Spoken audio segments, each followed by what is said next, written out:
we're talking about an amazing innovation by Dubai announced yesterday, Dubai's public transport plan to be emission-free by 2050. This is amazing. Announced by His Highness Sheikh Hamdan bin Mohammed bin Rashid Al Maktoum, Crown Prince of Dubai. He chaired the Executive Council meeting yesterday and approved the roadmap to make Dubai public transport emission-free by 2050. He said a series of green economy initiatives have led to Dubai becoming a model for sustainability. Oh, that is incredible. And of course, more on that. He continued speaking. He continued speaking. He said, our initiatives for the future will help ensure that the UAE continues to set an example for the world in promoting innovation and creativity.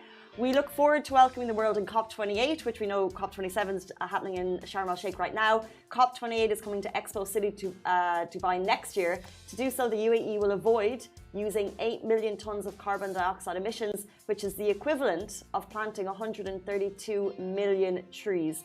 It also equates to financial savings of 3 billion, so it's a no-brainer really, and that's all going to happen by 2050.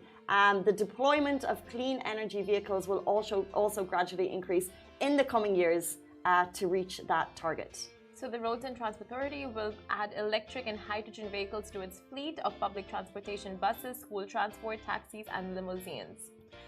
Wow, that's a lot. Like, I mean, even our next story, it's all about planning and just like what they have in mind for the next this many years. This, you know, like they just have everything planned in terms of transport, infrastructure, just tourism, everything is planned out.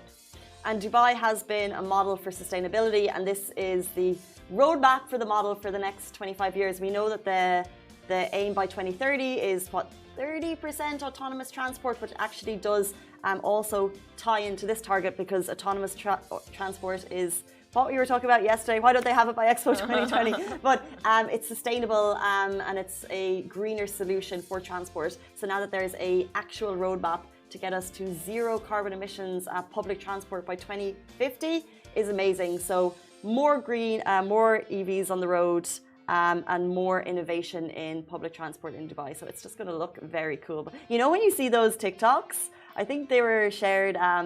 It's a view from Museum of the Future, and it's Dubai in 2050. Yeah. I feel like that was stolen by some like futurist, and it was actually, that probably is what Dubai is going to look like in 2050. So it's just going to be just like this, but with lots of flying little vehicles in flying cars, in a circular motion. Spaceship. And Simran just waving from the. You know, I'll tell you, this is insane because they had this vision back in like before 2012, I think in 2010, because there was this big store called Toys R Us in Dubai Festival City, and every time you walk in the elevator they show like Dubai, like a futuristic Dubai, flying cars, futuristic buildings. You even saw like really tall skyscrapers. I don't think Burj Khalifa was there at the time in the landscape, but it was incredible. And now the same thing, like very similar, has been, yeah, like maybe even 2010. It was there in 2010. Toys R Us by Festival City elevator. I think the Burj Khalifa was there in 2012. Was it there? Maybe it was there. Yeah, it was. 2009 it launched, right? There was something around 2007, and then it. So yeah, it started being built a couple of years before, and then it was inaugurated in 2010. 2010. Okay. So when you saw it in Toys R Us in 2012. Okay, I don't remember the years. It was part exactly of the landscape. It was probably part of the landscape, but I just remember the flying cars. And then when I saw it again in Museum of the Future, it was just like, you know, they really envisioned this from a long time ago. Yeah, Toys R Us.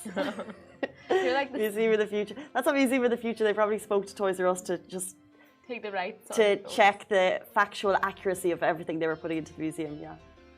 And it was insane because the elevator even had LED screens. So it was like. Which you also have Museum of the Future, I think. Yeah. A very futuristic Toys R Us elevator, I'll tell you that. I can see it was, yeah. Because they had the Burj Khalifa in 2012. So. Can't remember. Okay. I think you went to Toys R Us maybe like 20 years ago when you were like 4 or 5. No, like 8 or 9. I don't know the years. I was trying to help you. I was trying to say that they were predicting the yes. Burj Khalifa, but you just got the 2012 wrong. Anyway, we're talking about innovation in public transport. Now we're talking about the number of tourists